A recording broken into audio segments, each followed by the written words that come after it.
Hello friends, नमस्कार। CCI के इस ऑनलाइन डिजिटल प्लेटफॉर्म पर आपका हार्दिक अभिनंदन, स्वागत।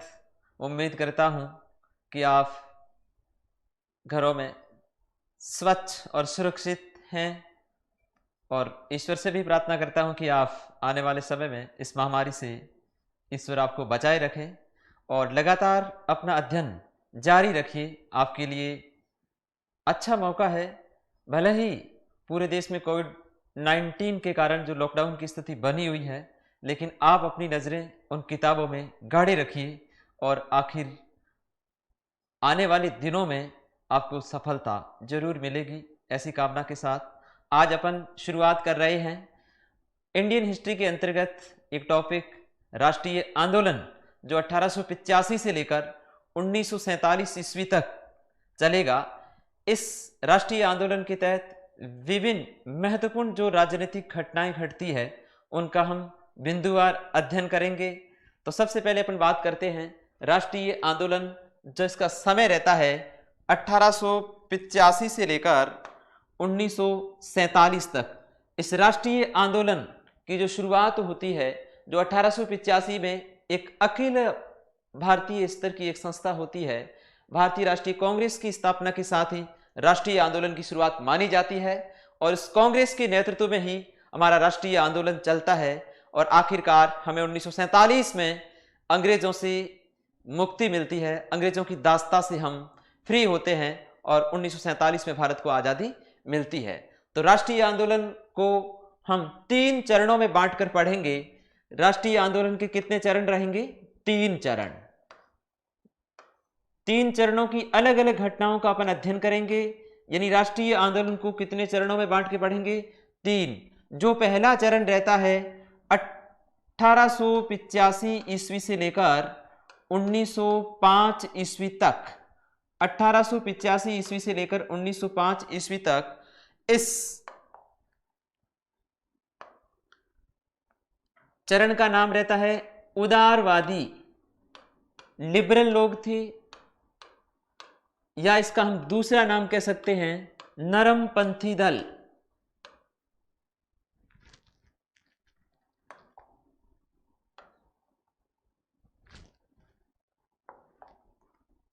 नरमपंथी जो भारतीय राष्ट्रीय कांग्रेस की स्थापना 1885 से लेकर 1905 तक अपनी ये नीतियों के माध्यम से अंग्रेजों के आगे संवैधानिक तरीके से, प्रतिवेदनों के माध्यम से, प्रार्थना पत्रों के माध्यम से हमारे देश को आजाद कराना चाहते हैं, लेकिन वो इनकी नीतियों को मानते नहीं हैं। दूसरा चरण जो हम राष्ट्रीय आंदोलन का पढ़ेंगे वो रहेगा 1905 में, जब उदारवादियों की नीतियों को अंग्रेजों ने नहीं माना।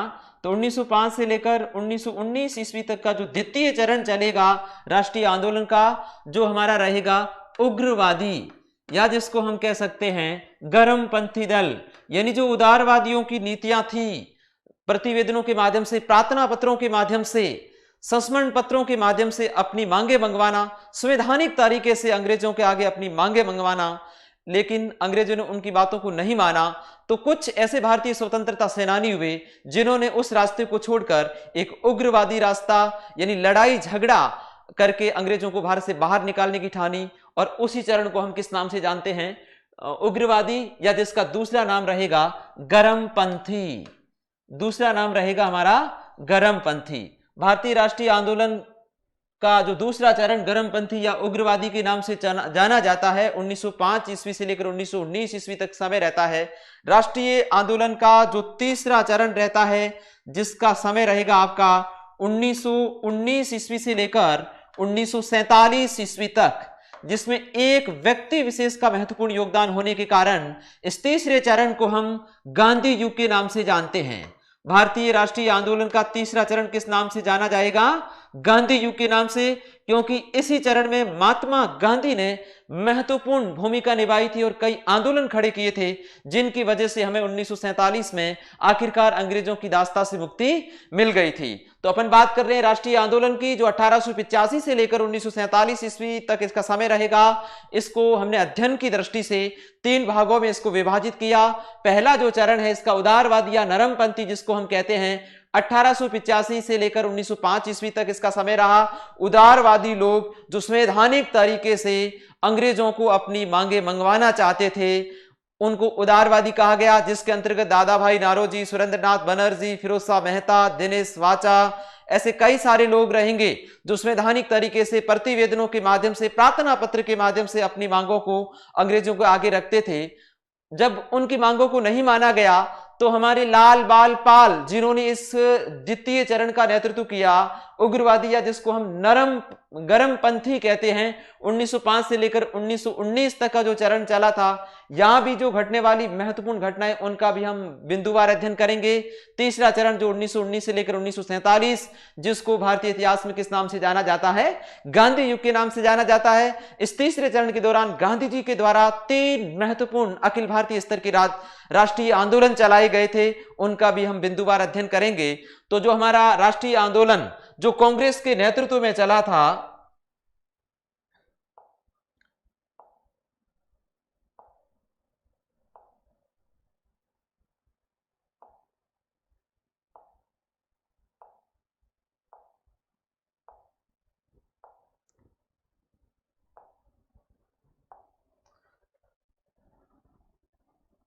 राष्ट्रीय आंदोलन जो कांग्रेस के नेतृत्व में चला था, भारतीय राष्ट्रीय कांग्रेस जो एक अखिल भारतीय स्तर की संस्था थी, 1885 में उसकी स्थापना की गई, जो अंग्रेजों की उपज मानी जाती है। लेकिन उससे पहले भी भारत की 3 प्रमुख प्रेसिडेंसियां थी, वहां भी क्षेत्रीय राजनीतिक संस्थाएं स्थापित हुई। उन्होंने भी अपने देश को अंग्रेजों की दास्ता से मुक्ति कराने के लिए अपने अपने क्षेत्रों में राजनीतिक संस्थाओं की स्थापना की। यानी कांग्रेस से पहले भारत में जो 3 प्रमुख रेजिडेंसियां रहती है हमारी, बंबई, मद्रास और बंगाल, जो वहां पे विभिन्न प्रकार की जो क्षेत्रीय राजनीतिक संस्थाएं रहेगी, उनका हम अध्ययन करते हैं। और उसके बाद में एक अखिल भारतीय जो संस्था जिसके नेतृत्व में राष्ट्रीय आंदोलन चलेगा, भारतीय राष्ट्रीय कांग्रेस। तो अब अपन बात करते हैं कांग्रेस से पूर्व क्षेत्रीय भारत की राजनीतिक जो संस्थाएं थी, 3 प्रमुख प्रेसिडेंसियों में थी। जो पहली प्रमुख प्रेसिडेंसी थी वो थी हमारी बंगाल प्रेसिडेंसी। यानी बंगाल प्रेसिडेंसी में किस तरह से राजनीतिक संस्थाओं की स्थापना की गई, बंगाल प्रेसिडेंसी में कौन कौन सी क्षेत्रीय जो राजनीतिक संस्थाएं बनी थी, उन्होंने अपने हकों की मांगे अंग्रेजों के आगे रखी थी, उन्हीं की बात करते हैं। तो सबसे पहले बंगाल प्रेसिडेंसी के तहत जो पहली संस्था बनती है, जिसका नाम रहेगा land holder society. Landholder society नाम से पता चल रहा है, लैंड यानी जमी, ये जमींदारों के हितों का संरक्षण करने के लिए बंगाल में स्थापित की गई एक संस्था थी, landholder society. Landholder society की स्थापना की गई थी, हम याद रखेंगे, स्थापना वर्ष इसका पूछा जाता है। यह भारत की पहली राजनीतिक संस्था थी। इसकी स्थापना 1838 ईस्वी में की गई। किस स्थान पे की जाती है, क्योंकि बंगाल की बात कर रहा हूं मैं, तो कलकत्ता में इस लैंड होल्डर सोसाइटी की स्थापना की गई। इसके जो संस्थापक माने जाते हैं Dwarkanath Tagore. Land holder society के संस्थापक कौन रहेंगे? द्वारकानाथ टैगोर। इनके द्वारा बंगाल, बिहार और उड़ीसा के जो जमींदार लोग थे उनके हितों की रक्षा करने के लिए बंगाल में पहली भारत की राजनीतिक संस्था के रूप में इसकी स्थापना की गई। तो इसके संस्थापक के रूप में किसका नाम याद रखेंगे हम लोग? द्वारकानाथ टैगोर, जिन्होंने 1838 ईस्वी में लैंड होल्डर सोसाइटी की स्थापना की गई थी। और इसका मुख्य जो उद्देश्य था वो ये था कि बंगाल, बिहार और उड़ीसा, बंगाल,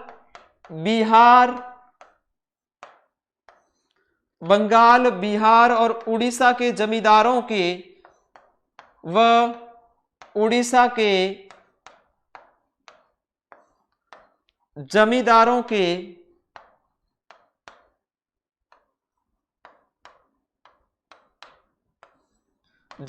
के हितों की रक्षा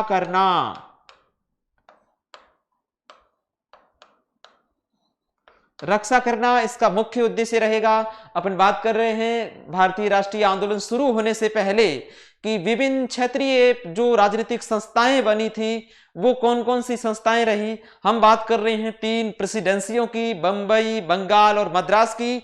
सबसे पहले बंगाल प्रेसिडेंसी की जो राजनीतिक संस्थाएं थी उनकी बात कर रहे हैं। उनमें सबसे पहली जो बंगाल में स्थापित भारत की पहली राजनीतिक संस्था जिसको हम मानते हैं, ये भारत की पहली राजनीतिक संस्था थी जिसका नाम पूछा जाता है एग्जाम में कि भारत की पहली राजनीतिक संस्था कौन सी थी, तो हम उत्तर देंगे लैंड होल्डर सोसाइटी, जिसकी स्थापना कलकत्ता में की गई थी। किसके द्वारा की गई थी मित्रों, याद रखेंगे, द्वारकानाथ टैगोर के द्वारा इसकी स्थापना की गई थी। कब की गई थी, 1838 ईस्वी में। किस स्थान पे की गई थी, कलकत्ता में इसकी स्थापना की गई थी। इस सोसाइटी का जो प्रमुख उद्देश्य रहता है वो बंगाल, बिहार और उड़ीसा के जमींदारों के हितों की रक्षा करना। इसके बाद जो अगली दूसरी जो बंगाल की संस्था रहती है वो आपकी रहेगी बंगाल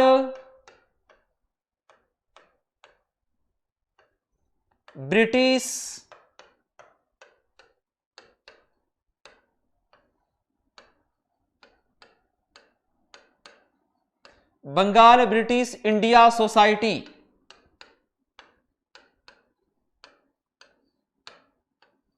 इसकी स्थापना की गई थी 1843 में। स्थापना में महत्वपूर्ण भूमिका द्वारकानाथ टैगोर की थी।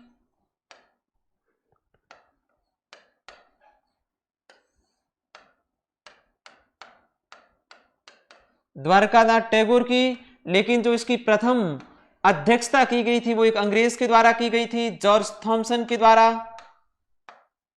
प्रथम अध्यक्षता की गई थी किसके द्वारा, जॉर्ज थॉमसन के द्वारा।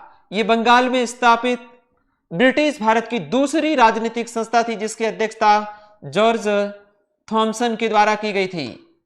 तो जो दूसरी बंगाल प्रेसिडेंसी की महत्वपूर्ण जो राजनीतिक संस्था रहती है जिसका नाम हम याद रखेंगे बंगाल ब्रिटिश इंडिया सोसाइटी, जिसकी स्थापना कब की गई, 1843 ईस्वी में। उसकी स्थापना में महत्वपूर्ण जो भूमिका निभाई थी वो किसने निभाई, द्वारकानाथ टैगोर। और इसकी प्रथम जो अध्यक्षता की थी वो एक अंग्रेज अधिकारी था जिसका नाम था जॉर्ज थॉमसन। इसके बाद बंगाल की जो तीसरी राजनीतिक संस्था रहती है British Indian association. British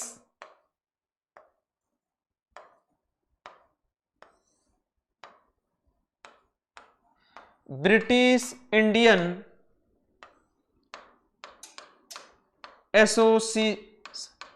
association, इसकी स्थापना की गई मित्रों 1851 ईस्वी में। जो पहली दो हमने संस्थाएं पढ़ी है कौन सी, लैंड होल्डर सोसाइटी, और दूसरी जो संस्था रहती है हमारी कौन सी, बंगाल ब्रिटिश इंडिया सोसाइटी। इन दोनों संस्थाओं को मिलाकर एक नई संस्था का रूप दिया गया जिसका नाम रखा गया ब्रिटिश इंडिया एसोसिएशन। अच्छा प्रश्न बनता है कि ब्रिटिश इंडियन एसोसिएशन किन दो संस्थाओं से मिलकर बनी हुई है, ऐसा भी पूछा जा सकता है। तो हम याद रखेंगे जो हमने पहले पढ़ी थी, कौन सी दो संस्थाएं रहेगी, पहली हमारी रहेगी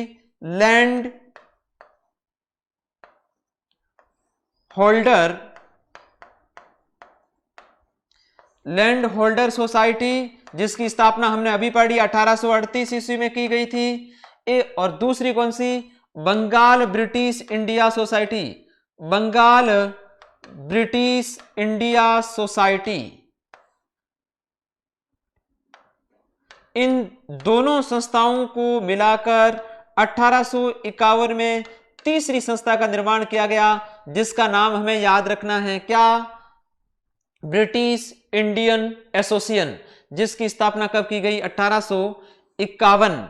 राधाकांत देव इसकी स्थापना में महत्वपूर्ण योगदान देने वाले व्यक्तियों में राधाकांत देव, जो इस ब्रिटिश इंडियन एसोसिएशन के प्रथम अध्यक्ष के रूप में नामित हुए थे। याद रखेंगे प्रथम अध्यक्ष के रूप में कौन नामित हुए थे, राधाकांत देव। और देवेंद्रनाथ जो थे टैगोर, वो इनके प्रथम सचिव के रूप में नामित हुए थे। तो जो तीसरी हमारी संस्था रहेगी ब्रिटिश इंडियन एसोसिएशन, जिसकी स्थापना कब की गई? 1851 ईस्वी में। किन दो संस्थाओं को मिलाकर इसका निर्माण किया गया? Landholder society plus Bengal British India society. Landholder society की स्थापना जो भारत की पहली राजनीतिक संस्था मानी जाती है, जिसकी स्थापना 1838 में द्वारकानाथ टैगोर के द्वारा की गई। 1843 में दूसरी संस्था स्थापित हुई बंगाल ब्रिटिश इंडियन सोसाइटी, जो 1843 में, जिसकी प्रथम अध्यक्षता के रूप में हमें याद रखना है कि एक अंग्रेज अधिकारी जॉर्ज थॉमसन ने इसकी अध्यक्षता की थी। और इन दोनों सोसाइटियों को मिलाकर जो तीसरी बंगाल प्रेसिडेंसी की सोसाइटी या राजनीतिक संस्था बनी ब्रिटिश इंडियन एसोसिएशन, जो 1851 में। इसके बाद जो अगली रहती है इंडियन लीग, बंगाल की चौथी राजनीतिक संस्था रहती है कौन सी? इंडियन लीग, याद रखेंगे। बंगाल प्रेसिडेंसी की चौथी राजनीतिक संस्था के रूप में कौन सी संस्था स्थापित हुई? इंडियन लीग, हम याद रखेंगे, जिसकी स्थापना की गई थी 1875 ईस्वी में। इंडियन लीग की स्थापना कब की गई? 1875 ईस्वी में। इसके संस्थापक कौन थे? शिशिर कुमार घोष। इसकी स्थापना या इसके संस्थापक कौन रहेंगे? शिशिर कुमार घोष ने इंडियन लीग की स्थापना 1875 में किस स्थान पे की थी? स्थान का नाम पूछा जाता है तो हमें याद रखना है किस स्थान पे? कलकत्ता में इसकी स्थापना की गई थी। किसके द्वारा? शिशिर कुमार घोष के द्वारा। स्थापना वर्ष पूछा जाता है 1875 में। इसके बाद बंगाल प्रेसिडेंसी की एक महत्वपूर्ण जो संस्था इससे आगे बनती है, जिसको हम कहते हैं इंडियन एसोसिएशन। इंडियन एसोसिएशन, जिसको हम हिंदी में बोलेंगे भारतीय संघ। कई बार कई परीक्षाओं में यह प्रश्न पूछा गया। इंडियन एसोसिएशन कांग्रेस की स्थापना से पहले अखिल भारतीय स्तर की एक संस्था थी। जो पांचवी संस्था हम बंगाल प्रेसिडेंसी की पढ़ रहे हैं, भारतीय राष्ट्रीय कांग्रेस की स्थापना से पूर्व अखिल भारतीय स्तर की राजनीतिक संस्था कौन सी थी? तो हम उत्तर देंगे इंडियन एसोसिएशन, जिनको हम हिंदी में किस नाम से जानते हैं? भारतीय संघ के नाम से हम इसको जानते हैं। इसकी जो स्थापना होती है जो 1876 में, यानी इंडियन एसोसिएशन या भारतीय संघ की स्थापना कब होती है? 1876 में। इसकी जो स्थापना करते हैं या इसके जो संस्थापक रहते हैं वो रहेंगे आपके कौन? सुरेंद्रनाथ बनर्जी।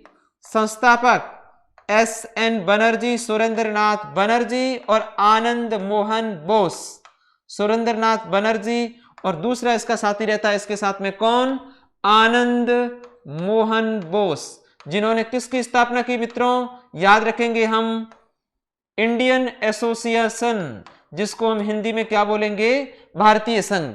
ये कांग्रेस की स्थापना से पूर्व अखिल भारतीय स्तर की संस्था थी। अच्छा प्रश्न है। कांग्रेस की स्थापना से कौन सी राजनीतिक संस्था अखिल भारतीय स्तर की राजनीतिक संस्था के रूप में जानी जाती थी? भारतीय स्तर की संस्था थी, याद रखेंगे। अच्छा प्रश्न बनता है और परीक्षा में पूछा भी जाता है कि कांग्रेस की स्थापना से पहले अखिल भारतीय स्तर की कौन सी महत्वपूर्ण संस्था थी? तो हम याद रखेंगे इंडियन एसोसिएशन, भारतीय संघ। 1876 में इसकी स्थापना की गई थी। किसके द्वारा? एस.एन. बनर्जी और आनंद मोहन बोस। इस संगठन के द्वारा भारत में जो वर्नाकुलर प्रेस एक्ट लागू किया गया था, समाचार पत्रों को जो प्रतिबंधित किया गया था, हमारी प्रेस को प्रतिबंधित किया गया था, उनका विरोध इन्होंने किया था। आर्म्स एक्ट जो शस्त्र अधिनियम था, उनका विरोध इन्होंने किया था। और सिविल सेवा की जो परीक्षा इंग्लैंड में आयोजित होती थी और भारतीय लोगों के लिए उन्होंने उम्र को घटाकर कम कर दिया था। ऐसे कुछ महत्वपूर्ण मुद्दों का विरोध इस संगठन के द्वारा किया गया। वर्नाकुलर प्रेस एक्ट, शस्त्र अधिनियम, सिविल सेवा परीक्षा से संबंधित मुद्दों को इस संगठन के द्वारा उठाया गया था। तो ये बातें हमने की बंगाल में स्थापित होने वाली प्रमुख जो राजनीतिक संस्थाएं थी, जिसका अध्ययन हमने अलग अलग किया, अलग अलग चरणों में। जो पहली हमारी संस्था थी वो थी बंगाल की कौन सी? बंगाल प्रेसिडेंसी में पहली संस्था रहती है लैंड होल्डर सोसाइटी, जिसकी स्थापना कब की गई? 1838 ईस्वी में। किस स्थान पे? कोलकाता में की गई। जिसके संस्थापक कौन रहते हैं? द्वारकानाथ टैगोर। इस संस्था का उद्देश्य क्या था? बंगाल, बिहार और उड़ीसा के जमींदारों के हितों की रक्षा करना। ये अच्छी तरह से याद करना कि ये भारत की पहली राजनीतिक संस्था थी। Landholder society Bengal, Bihar और उड़ीसा के जमींदारों के हितों की रक्षा करने के लिए ब्रिटिश भारत में स्थापित होने वाली पहली राजनीतिक संस्था के रूप में जानी जाती है। कौन सी? Land holder society.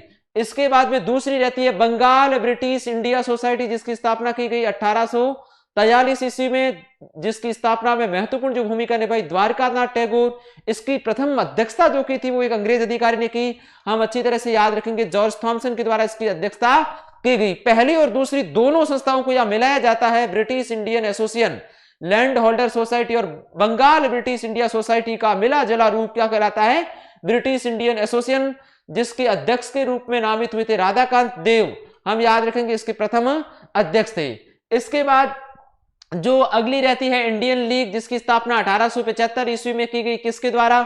Shishir Kumar Ghosh के द्वारा। किस स्थान पर इसकी स्थापना की गई? कलकत्ता में। जो एक वर्ष के पश्चात इसका जो विलय है वो इंडियन एसोसिएशन में कर दिया गया था। एक वर्ष के बाद में इसका विलय इंडियन एसोसिएशन में कर दिया गया था। इंडियन एसोसिएशन कांग्रेस की स्थापना से पूर्व भारत का अखिल भारतीय स्तर का एक महत्वपूर्ण राजनीतिक संघ के रूप में जाना जाता है। स्थापना 26 जुलाई 1876 ईस्वी को की गई। एसएन बनर्जी और आनंद मोहन बोस के द्वारा की गई थी। यह अखिल भारतीय स्तर की राजनीतिक संस्था थी। सुरेंद्र नाथ बनर्जी को हम राष्ट्र गुरु के नाम से भी जानते हैं, याद रखेंगे। सुरेंद्र नाथ बनर्जी को किस नाम से जाना जाता है? राष्ट्र गुरु के नाम से जाना जाता है। और इन्होंने 1869 ईस्वी में आईसीएस की परीक्षा, इंडियन सिविल सर्विस की परीक्षा भी इनके द्वारा पास की गई थी। याद रखेंगे, महत्वपूर्ण फैक्ट्स के रूप में पूछा जाता है कि पहले भारतीय कौन थे जिन्होंने आईसीएस की परीक्षा को उत्तीर्ण किया, यानी पहला व्यक्ति कौन था जिसने आईसीएस की परीक्षा को उत्तीर्ण किया था। तो हम याद रखेंगे, प्रथम व्यक्ति या पहले व्यक्ति के रूप में आईसीएस इंडियन सिविल सर्विस की परीक्षा जो पास की थी वो सत्येंद्र नाथ टैगोर ने। सत्येंद्र नाथ टैगोर पहले भारतीय थे जिन्होंने 1863 ईस्वी में, कब? 1863 ईस्वी में कौन सी परीक्षा उत्तीर्ण की? आईसीएस की परीक्षा उत्तीर्ण की। लेकिन मैं बात कर रहा हूं सुरेंद्र नाथ बनर्जी, जिनको किस नाम से जाना जाता है? राष्ट्रगुरु के नाम से जाना जाता है। इन्होंने 1869 ईस्वी में आईसीएस की परीक्षा पास की थी। उसके बाद में सुरेंद्र नाथ बनर्जी पहले व्यक्तित्व थे जिनको आईसीएस की परीक्षा उत्तीर्ण करने के बाद में उनको क्या किया गया? बर्खास्त किया गया। आईसीएस की परीक्षा उत्तीर्ण करने वाले सुरेंद्र नाथ बनर्जी पहले भारतीय बने जिनको आईसीएस की परीक्षा उत्तीर्ण करने के बाद महत्वपूर्ण पद दिया गया और उनको बर्खास्त कर दिया गया। तो हमें याद क्या रखना है कि पहला भारतीय कौन था जिसने आईसीएस की परीक्षा उत्तीर्ण की? तो हम याद रखेंगे सत्येंद्र नाथ टैगोर, जिन्होंने 1863 ईस्वी में पहला जो भारतीय व्यक्ति था जिन्होंने आईसीएस की परीक्षा को उत्तीर्ण किया। लेकिन सुरेंद्र नाथ बनर्जी पहले भारतीय थे जिनको जिन्होंने आईसीएस की परीक्षा उत्तीर्ण की, एक महत्वपूर्ण पद पे आसीन हुए। लेकिन कुछ समय के बाद अंग्रेजों ने इनको उनके पद से क्या कर दिया? बर्खास्त कर दिया। तो पहले आईसीएस कौन थे जिनको अंग्रेजों ने बर्खास्त कर दिया? तो हम याद रखेंगे सुरेंद्र नाथ बनर्जी, जिनको 1869 ईस्वी में अंग्रेजों ने असम से इनको उस पद से हटा दिया गया था। तो दो महत्वपूर्ण फैक्ट्स हमें याद रखने हैं। पहला व्यक्ति जिसने आईसीएस की परीक्षा पास की, सत्येंद्र नाथ टैगोर, 1863 ईस्वी में। पहला व्यक्ति कौन था जिनको बर्खास्त किया गया आईसीएस उत्तीर्ण करने के बावजूद? वो हमें याद रखना है। वो हमारे कौन रहेंगे? सुरेंद्र नाथ बनर्जी, जिन्होंने किसकी स्थापना की थी? याद रखेंगे इंडियन एसोसिएशन। तो ये 5 जो महत्वपूर्ण हमने बंगाल प्रेसिडेंसी की जो संस्थाएं पढ़ी। इसके बाद में रहती है दूसरी प्रेसिडेंसी हमारी बंबई। कौन सी प्रेसिडेंसी रहेगी? बंबई प्रेसिडेंसी के अंतर्गत कौन कौन सी राजनीतिक संस्थाएं स्थापित हुई? तो सबसे पहले यहां पे रहती है कौन सी संस्था? Bombay association. Bombay association, Bombay association. Bengal की 5 राजनीतिक संस्थाओं का अध्ययन करने के बाद में अगला जो रहता है हमारा टॉपिक बंबई प्रेसिडेंसी में महत्वपूर्ण राजनीतिक संस्थाओं के रूप में 1852 ईस्वी में इसकी स्थापना की गई। इसकी स्थापना की गई थी दादा भाई नारोजी के द्वारा। किसके द्वारा की गई थी? दादा भाई नारोजी के द्वारा इसकी स्थापना की गई। दादा भाई नारोजी, जिन्होंने आर्थिक शोषण का, जो अंग्रेज लोग हमारा आर्थिक शोषण कर रहे थे, उनका वर्णन किया था और उस आर्थिक शोषण के रूप में इन्होंने एक अपना सिद्धांत भी दिया था, धन निष्कासन का सिद्धांत, जिनको हम ड्रेन थ्योरी के नाम से जानते हैं, कि अंग्रेज लोग भारतीयों का आर्थिक शोषण कर रहे हैं और यहां से जो कच्चा माल जो इंडिया का था और यहां से लेके वो ब्रिटेन जाते हैं, वहां फैक्ट्रियों के द्वारा उसको मशीनों के द्वारा पक्के माल में निर्मित करके फिर बेचा भी कहां जाता है? भारत में। यानी धन भी भारत का था और लूटा भी उनके द्वारा किसको जा रहा है? भारत को जा रहा है। इसलिए उन्होंने धन निष्कासन का सिद्धांत दिया, ड्रेन थ्योरी का सिद्धांत दिया, grand old man of India के नाम से जाना जाता है। उनके ऊपर उन्होंने एक पुस्तक भी लिखी थी, un British poverty un British rule in India, कि भारत में गरीबी का जो कारण है वो अंग्रेजों ने जो भारत का आर्थिक शोषण किया है उसके कारण भारत गरीब रहेगा। तो बंबई प्रेसिडेंसी की पहली महत्वपूर्ण राजनीतिक संस्था के रूप में कौन सी रहेगी? हम याद रखेंगे बंबई एसोसिएशन, जिसकी स्थापना 1852 ईस्वी में किसके द्वारा की गई? दादा भाई नारोजी के द्वारा। दूसरी जो यहाँ पे राजनीतिक संस्था स्थापित की जाती है बंबई में, पूना सार्वजनिक सभा। पूना सार्वजनिक सभा हम लोग याद रखेंगे। बंबई प्रेसिडेंसी के अंतर्गत दूसरी राजनीतिक संस्था, जनता में राष्ट्रीय चेतना जागृत करने के लिए जो दूसरी संस्था बनती है, पूना सार्वजनिक सभा, जिसकी स्थापना रहेगी आपके 1870 ईस्वी में। इसकी स्थापना 1870 ईस्वी में। इसकी स्थापना में 3 महत्वपूर्ण व्यक्तियों का योगदान, एम.जी. रानाडे, महादेव गोविंद रानाडे।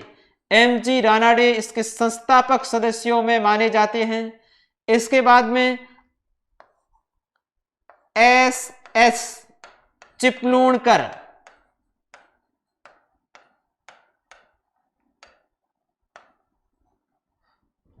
और तीसरा जो व्यक्तित्व रहता है एम.वी. जोशी। एम.वी. जोशी। इन तीन व्यक्तियों के द्वारा पूना सार्वजनिक सभा की स्थापना की जाती है। कब? 1870 ईस्वी में। मुख्य जो योगदान एम.जी. रानाडे या महादेव गोविंद रानाडे का रहता है। ये बंबई प्रेसिडेंसी में स्थापित दूसरी राजनीतिक संस्था थी। इसके बाद में बंबई प्रेसिडेंसी में तीसरी राजनीतिक संस्था रहती है Bombay presidency association. Bombay presidency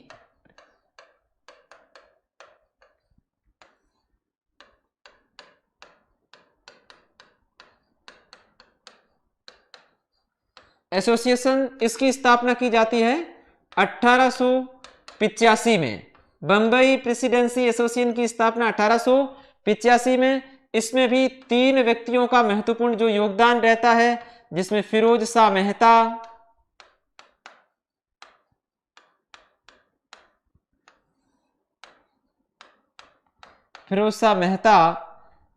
K.T.. Telang,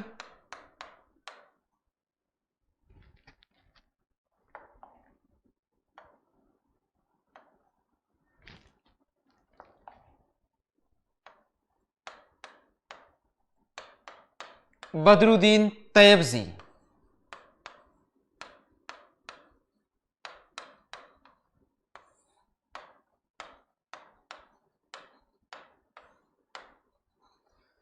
याद रखेंगे बंबई प्रेसिडेंसी की तीसरी जो संस्था बनती है, जिसका नाम क्या रहेगा? हम याद रखेंगे बंबई प्रेसिडेंसी एसोसिएशन, जिसकी स्थापना कब की गई? 1885 ईस्वी में की गई।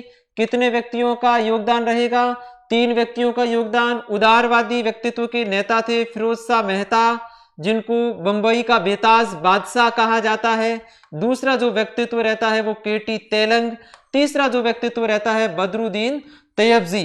3 व्यक्तियों की स्थापना के कारण एक संस्था का एक अन्य नाम भी मिलता है हमें, बंबई त्रयी।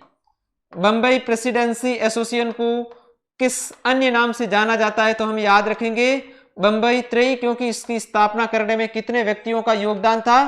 3 व्यक्तियों का, फिरोज शाह मेहता, के.टी. तेलंग, बदरुद्दीन तैयबजी।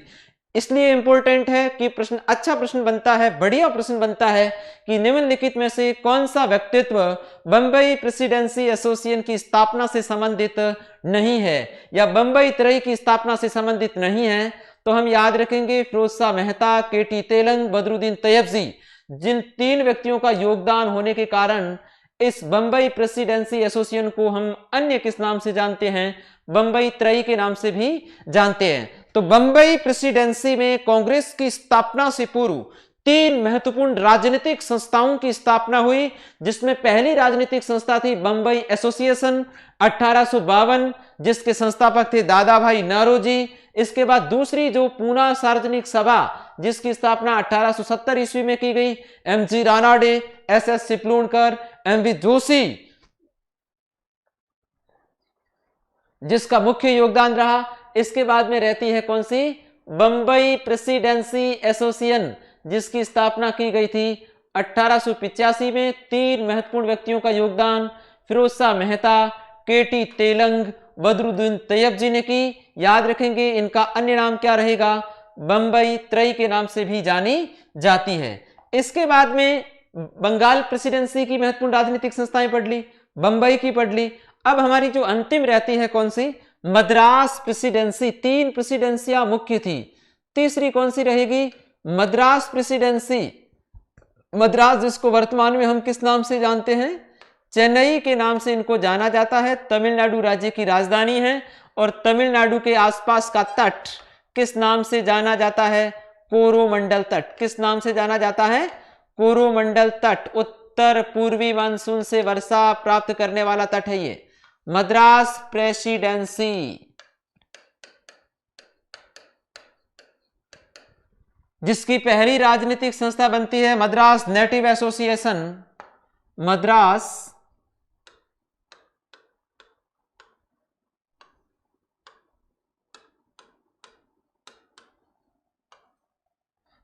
नेटिव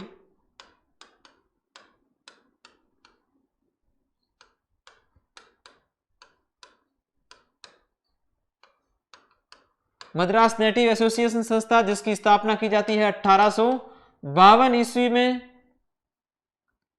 जिसके संस्थापक रहेंगे गजल्लू लक्ष्मी नरसी चेट्टू। थोड़ा नाम बड़ा है, याद रखना है।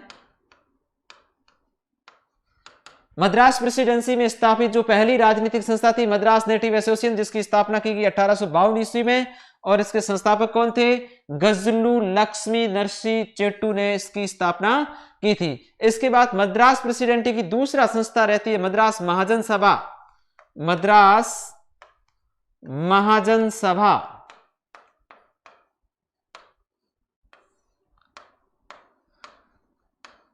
जिसकी स्थापना की गई 1884 ईस्वी में। वी राघवाचार्यार,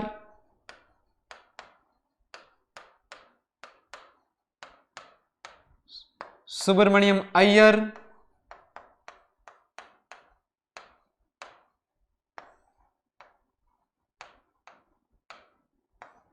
पी आनंद चार्लू।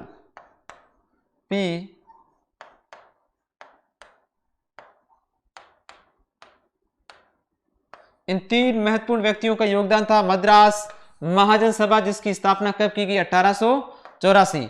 तो इस तरह से कांग्रेस की स्थापना से पूर्व ब्रिटिश भारत में 3 महत्वपूर्ण प्रेसिडेंसियां थी, बंगाल, बंबई और मद्रास।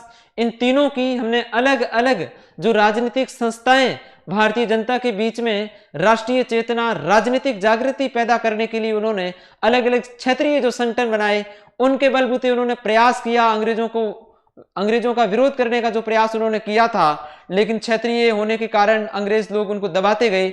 लेकिन आखिरकार जो इंडियन एसोसिएशन हमने पढ़ा था बंगाल प्रेसिडेंसी का 1876 में स्थापित हुआ, उनके बाद से ही लगातार अंग्रेजों पे दबाव बढ़ रहा था और नेशनल कॉन्फ्रेंस के रूप में 1883 में एक संगठन और बनाया था सुरेंद्रनाथ बनर्जी ने। और उसके बाद में अंग्रेजों ने फिर से ये सोच लिया कि 1857 के जैसा विद्रोह फिर से पैदा न हो जाए, इसलिए भारतीय जनता के मन की जो असंतोष की भावना थी उनको एक मंच के माध्यम से निकालने के लिए उन्होंने एक अंग्रेजों की सोची समझी साल के द्वारा एक अखिल भारतीय स्तर की एक राजनीतिक संस्था की स्थापना की जाती है, जहीं से हमारा राष्ट्रीय आंदोलन, जहां से राष्ट्रीय आंदोलन की शुरुआत मानी जाती है। तो राष्ट्रीय आंदोलन की शुरुआत मानी जाती है, उससे पहले हम याद कर लेते हैं कि कांग्रेस की स्थापना से संबंधित स्थापना कब हुई, किसके समय हुई, क्योंकि राष्ट्रीय आंदोलन का जो चरण चलेगा उसमें मुख्य रूप से भूमिका किस राजनीतिक संस्था की रहेगी, अखिल भारतीय स्तर की भारतीय राष्ट्रीय कांग्रेस। तो अब अपन बात करते हैं भारतीय राष्ट्रीय कांग्रेस।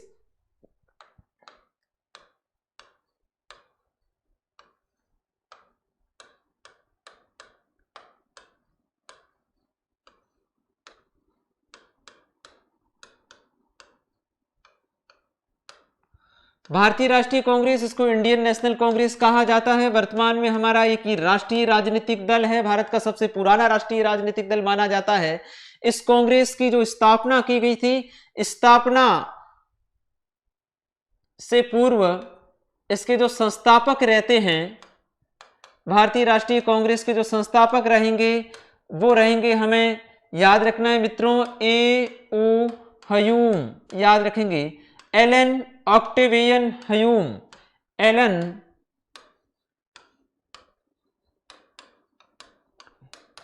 एलन ऑक्टेवियन ह्यूम एक रिटायर्ड अंग्रेज अधिकारी था, जिनके द्वारा भारतीय जनता के मन की जो असंतोष की भावना थी, एक मंच के माध्यम से वो निकालना चाहते थे, और उनके द्वारा इसकी स्थापना की गई। कांग्रेस की स्थापना किसके द्वारा की गई? A.O. ह्यूम, पूरा नाम एलन ऑक्टेवियन ह्यूम, जो पक्षी विशेषज्ञ थे। एलन ऑक्टेवियन ह्यूम पक्षी विशेषज्ञ के रूप में भी जाने जाते हैं। याद रखेंगे, रिटायर्ड अंग्रेज अधिकारी थे जिन्होंने भारतीय राष्ट्रीय कांग्रेस की स्थापना की थी। इन्होंने जो 1884 ईस्वी में जिस संघ की स्थापना की थी, भारतीय राष्ट्रीय संघ, भारतीय इंडियन नेशनल यूनियन, भारतीय राष्ट्रीय संघ, यानी कांग्रेस का नामकरण तो बाद में किया जाता है। A.O. ह्यूम के द्वारा 1884 ईस्वी में स्थापना की जाती है किसकी? भारतीय राष्ट्रीय संघ, याद रखेंगे, इंडियन नेशनल यूनियन, जिसकी स्थापना 1884 में A.O. ह्यूम के द्वारा की जाती है।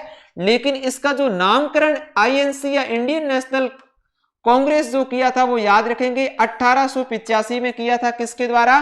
दादा भाई नारोजी के द्वारा। किसके द्वारा किया गया? दादा भाई नारोजी के द्वारा किया गया।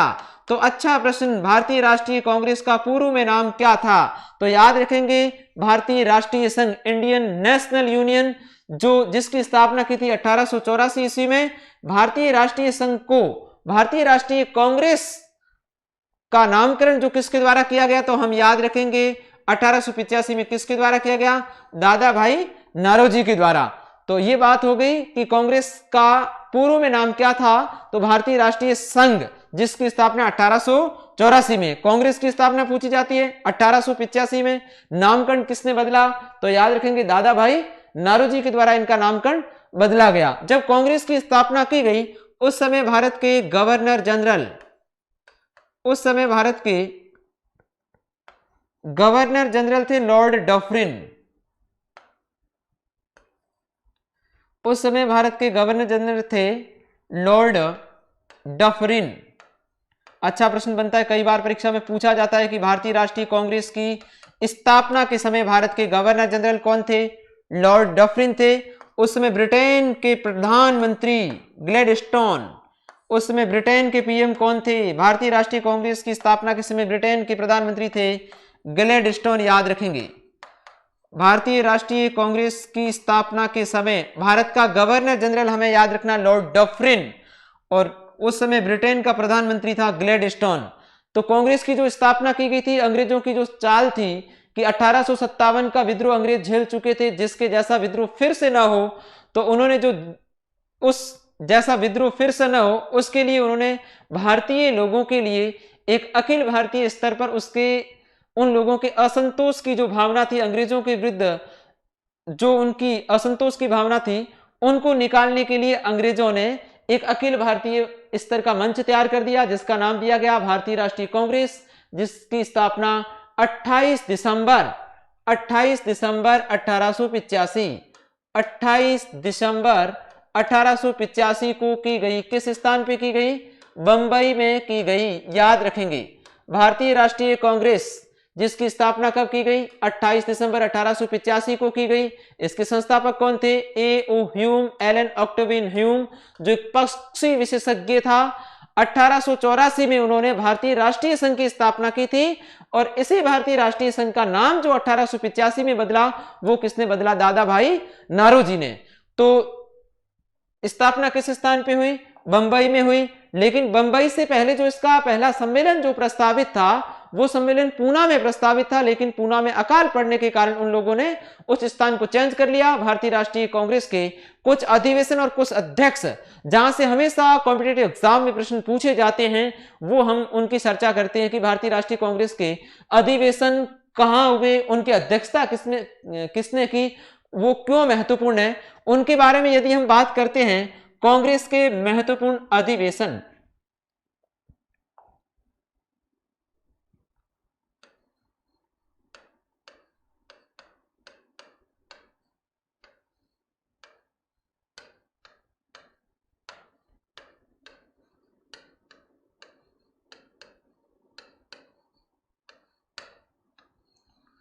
कांग्रेस के अधिवेशनों की बात यदि हम करते हैं तो इनके अधिवेशन हमें याद रखने की किस किस स्थान पर हुए हैं, उनकी अध्यक्षता किस किस के द्वारा की गई। हमें पता है कि इस कांग्रेस का जो पहला अधिवेशन हुआ था वो किस स्थान पे हुआ था, क्योंकि इसकी स्थापना कहाँ हुई थी? बंबई में हुई थी। याद रखेंगे, भारतीय राष्ट्रीय कांग्रेस की स्थापना कहाँ हुई थी? बंबई में हुई थी। कब हुई थी? 28 दिसंबर 1885 को हुई थी। उसके संस्थापक कौन थे? Allan Octavian Hume. उस समय भारत के गवर्नर जनरल लॉर्ड डॉफ्रिन थे। उसमें ब्रिटेन के प्रधानमंत्री ग्लैडस्टोन थे। हम याद रखेंगे। तो पहला जो सम्मेलन होता है वो कहां होता है? बंबई में। दूसरा, आप सीधे पश्चिम से पूर्व की ओर जाइए, दूसरा जो इसका सम्मेलन रहेगा वो आपका रहेगा कलकत्ता में, यानी बंबई प्रेसिडेंसी से बंगाल प्रेसिडेंसी की तरफ। तीसरा जो सम्मेलन होता है इसका किस स्थान पे होता है? मद्रास, जिसको चेन्नई, जो तमिलनाडु की राजधानी। चौथा जो इसका सम्मेलन होता है किस स्थान पर? इलाहाबाद, जो किस राज्य में स्थित है? उत्तर प्रदेश। इलाहाबाद किस राज्य में स्थित है? उत्तर प्रदेश। तो ये कांग्रेस के पहले जो 4 सम्मेलनों की अपन बात कर रहे हैं। पहला सम्मेलन किस स्थान पे हुआ था? बंबई में हुआ था। यह सम्मेलन कब हुआ था? 1885। कांग्रेस का पहला सम्मेलन 1885। दूसरा हुआ था हमारा 1886 ईस्वी में। तीसरा हमारा जो कांग्रेस का सम्मेलन हुआ था वो हुआ था 1887 ईस्वी में। और चौथा कांग्रेस का सम्मेलन हुआ था 1888 ईस्वी में। चारों सम्मेलन के अध्यक्ष बहुत महत्वपूर्ण हैं। कई बार ये प्रश्न पूछा जाता है परीक्षा में कि इनका मिलान कर दीजिए, एक तरफ अध्यक्ष के नाम, एक तरफ सम्मेलनों के नाम दिए जाते हैं, स्थान के नाम दिए जाते हैं, सन दिए जाते हैं। तो सभी बातें अच्छी तरह से ध्यान में रखेंगे। स्थान देखो, पहला बंबई में, बंबई के बाद कहां जाना? कलकत्ता। कलकत्ता से फिर आप नीचे आइए, कहां पे? मद्रास। फिर आपको कहां जाना है? इलाहाबाद। इलाहाबाद के बाद चौथे के बाद में पांचवा भी वापस कहां होता है? बंबई में होता है। और वापस छठा भी कहां होता है? कलकत्ता में। इस तरह से पहले 6 सम्मेलनों के स्थान हम याद रख सकते हैं। पहले बॉम्बे, बॉम्बे से आप कलकत्ता जाइए,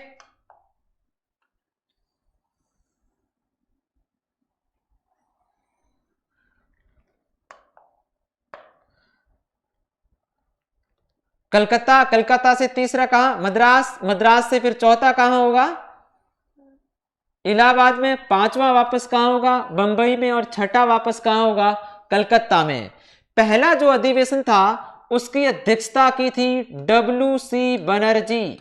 प्रथम कांग्रेस के अधिवेशन की अध्यक्षता किसके द्वारा की गई? डब्ल्यू.सी. बनर्जी के द्वारा की गई थी, जो पहले ईसाई अध्यक्ष थे। पहले भारतीय राष्ट्रीय कांग्रेस के कैसे अध्यक्ष थे? ईसाई अध्यक्ष थे। दूसरे सम्मेलन की जो अध्यक्षता की जाती है वो किसके द्वारा की जाती है? दादा भाई नारोजी के द्वारा। दूसरे सम्मेलन की अध्यक्षता किसके द्वारा? दादा भाई नारोजी। याद रखेंगे, दादा भाई नारोजी के द्वारा दूसरे भारतीय राष्ट्रीय कांग्रेस के सम्मेलन की अध्यक्षता की जाती है। और जो पहले कांग्रेस के कैसे अध्यक्ष थे? मुस्लिम अध्यक्ष थे, याद रखेंगे। पहले पारसी अध्यक्ष थे, पहले पारसी अध्यक्ष थे।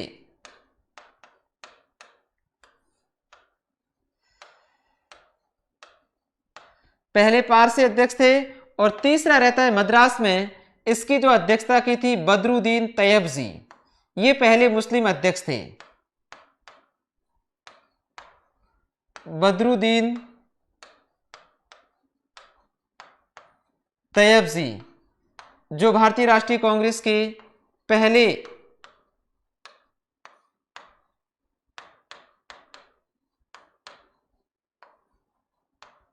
मुस्लिम अध्यक्ष थे। इसके बाद जो चौथा रहता है हमारा इलाहाबाद में, इसकी जो अध्यक्षता की थी वो की थी जॉर्ज यूल, इसकी अध्यक्षता की गई थी जॉर्ज यूल के द्वारा, जो भारतीय राष्ट्रीय कांग्रेस के पहले अंग्रेज अध्यक्ष थे, जो भारतीय राष्ट्रीय कांग्रेस के पहले अंग्रेज अध्यक्ष थे।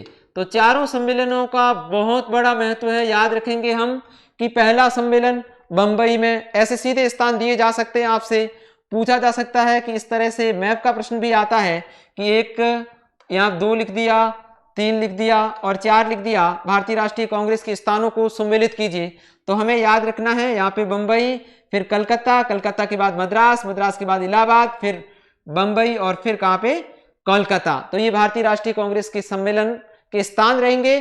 पहला बंबई में, दूसरा कलकत्ता में, तीसरा मद्रास में, चौथा इलाहाबाद में।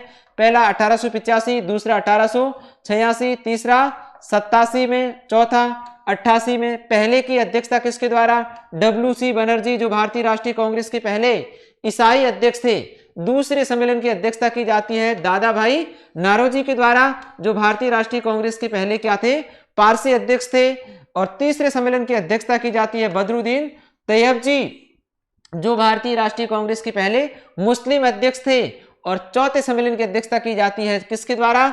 George Yule. यानी चारों जो पहले सम्मेलन होते हैं उन चारों का बहुत बड़ा विशेष महत्व रहता है। पहले का पहला ईसाई अध्यक्ष, दूसरे का पहला पारसी अध्यक्ष, तीसरे का पहला मुस्लिम अध्यक्ष और चौथा पहला अंग्रेज अध्यक्ष। पहला जो सम्मेलन हुआ था बंबई के गोकुलदास तेजपाल संस्कृत कॉलेज, गोकुलदास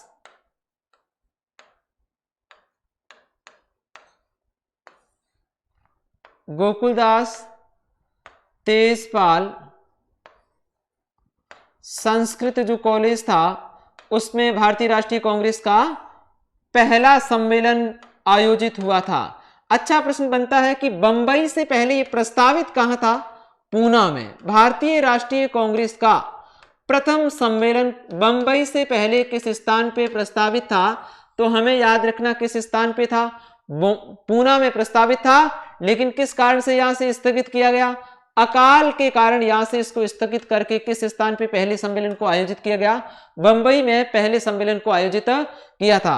प्रथम जो सम्मेलन था इसमें 72 प्रतिनिधियों ने भाग लिया। भारतीय राष्ट्रीय कांग्रेस के पहले सम्मेलन में कितने प्रतिनिधियों ने भाग लिया? 72 प्रतिनिधियों ने भाग लिया।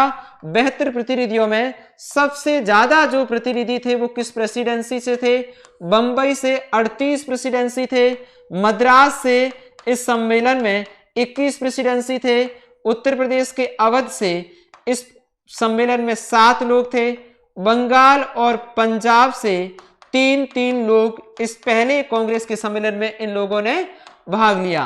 तो याद रखेंगे भारतीय राष्ट्रीय कांग्रेस का पहला सम्मेलन किस स्थान पे आयोजित हुआ? बंबई में। लेकिन बंबई से पहले किस स्थान पे प्रस्तावित था? तो हमें याद रखना है कि बंबई से पहले ये जो सम्मेलन था वो पूना में प्रस्तावित था, लेकिन पूना में अकाल के कारण इसको किस स्थान पे आयोजित किया गया? बंबई में आयोजित किया गया, जिसकी अध्यक्षता किसके द्वारा की गई? WC बनर्जी के द्वारा, जो भारतीय राष्ट्रीय कांग्रेस के पहले ईसाई अध्यक्ष बने। इसमें कुल कितने प्रतिनिधियों ने भाग लिया? 72 प्रतिनिधियों ने भाग लिया। इन 72 प्रतिनिधियों में सबसे ज्यादा जो प्रतिनिधि थे वो किस प्रेसिडेंसी से थे? बंबई से सबसे ज्यादा प्रतिनिधियों ने, इसमें 38 प्रतिनिधियों ने भाग लिया था। तो इस तरह से ये पहले जो 4 सम्मेलन है, अध्यक्ष है, स्थान है और वर्ष है, इनको हमें अच्छी तरह से याद रखना है कि पहला सम्मेलन बंबई, दूसरा कोलकाता, तीसरा मद्रास, चौथा इलाहाबाद। ये बात बता दूं आपको कि सबसे ज्यादा जो सम्मेलन हुए हैं भारतीय राष्ट्रीय कांग्रेस के, वो किस स्थान पे होंगे आपके? कलकत्ता में। भारतीय राष्ट्रीय कांग्रेस के सर्वाधिक सम्मेलन किस स्थान पर आयोजित होते हैं? कलकत्ता में। हमें याद रखना है कि जो दादा भाई नारोजी है, वो दादा भाई नारोजी ने भारतीय राष्ट्रीय कांग्रेस के 3 सम्मेलनों की अध्यक्षता की। दादा भाई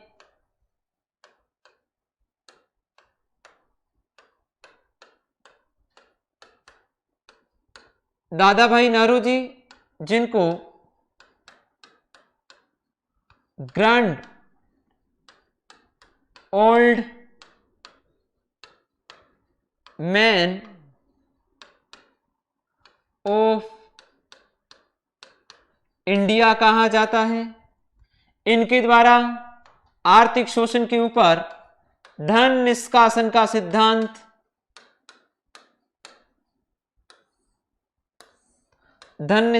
सिद्धांत, जिसको इंग्लिश में बोला जाता है ड्रेन थ्योरी, याद रखेंगे, ड्रेन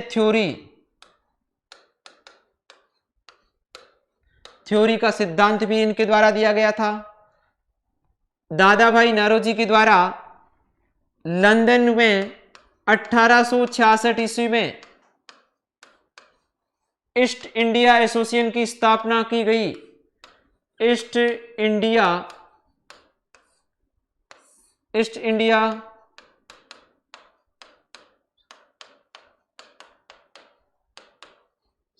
एसोसिएशन की स्थापना की गई, जो विदेश में स्थापित एक राजनीतिक संस्था थी। इस संस्था के माध्यम से ब्रिटिश लोगों को यह बताना चाहते थे कि अंग्रेज लोग भारत का किस तरह से शोषण कर रहे हैं। इनके द्वारा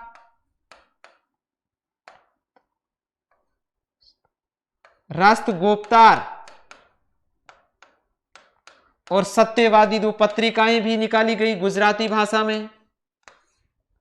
राष्ट्रगोप्तार और सत्यवादी 2 पत्रिकाएं निकाली गई दादा भाई नारोजी के द्वारा। किस भाषा में? गुजराती भाषा में इनके द्वारा निकाली गई। दादा भाई नारोजी के द्वारा 3 भारतीय राष्ट्रीय कांग्रेस के सम्मेलन की अध्यक्षता की गई। एक तो ये 1886 में पहले पारसी अध्यक्ष बनी गए, इसके बाद इन्होंने 1893 में, और तीसरा जाथो 1906 में। 1886 में जो इन्होंने अध्यक्षता की वो किस स्थान पे हुआ था? कलकत्ता में। 1893 में जो सम्मेलन हुआ था वो हुआ था लाहौर, और तीसरा हुआ था कलकत्ता। तो ये भी पूछा जाता है कि दादा भाई नारोजी ने कुल कितनी बार भारतीय राष्ट्रीय कांग्रेस के सम्मेलनों की अध्यक्षता की? तो याद रखेंगे 3 बार। 1906 का जो था उनमें उन्होंने स्वराज्य की मांग रखी थी। याद रखेंगे कांग्रेस के किस सम्मेलन में पहली बार स्वराज्य की जो मांग रखी गई थी वो 1906 के कलकत्ता अधिवेशन में किसके द्वारा रखी गई? दादा भाई नारोजी के द्वारा रखी गई थी। एक इन्होंने महत्वपूर्ण जो किताब लिखी थी, कौन सी? पॉवर्टी अन ब्रिटिश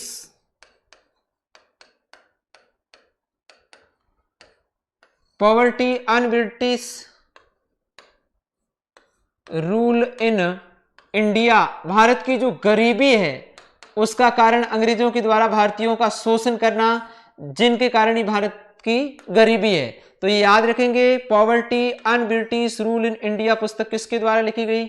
दादा भाई नारोजी के द्वारा। और उन्होंने आर्थिक शोषण के लिए जो कौन सा सिद्धांत? धन निष्कासन का सिद्धांत पहली बार इन्होंने दिया था 1896 में कलकत्ता में जो अधिवेशन हुआ था। धन निष्कासन का सिद्धांत दादा भाई नारोजी के द्वारा पहली बार किस अधिवेशन में दिया गया? कलकत्ता के 1896 ईस्वी के अधिवेशन में दिया गया था। और इसी अधिवेशन में पहली बार कौन सा गीत? भारत का राष्ट्रगीत वंदे मातरम गाया गया। कांग्रेस के किस अधिवेशन के माध्यम से पहली बार राष्ट्रीय गीत को गाया गया? 1896 में कलकत्ता का अधिवेशन। राष्ट्रगीत के रचयिता बंकिम चंद्र चटर्जी।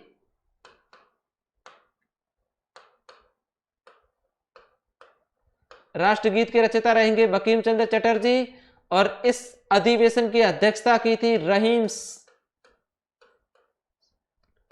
रहीम सायातुलानी, मुस्लिम था रहीम सायातुलानी, जिन्होंने 1896 ईस्वी के कलकत्ता अधिवेशन पहली बार राष्ट्रगीत गाया गया, उसकी अध्यक्षता इसके द्वारा की गई थी। तो कांग्रेस के ये महत्वपूर्ण सम्मेलन रहेंगे, इससे आगे भी रहेंगे। अलग अलग सम्मेलन की विशेषता इनमें रहती है कि 1896 में कांग्रेस के किस अधिवेशन में पहली बार राष्ट्रगीत गाया गया?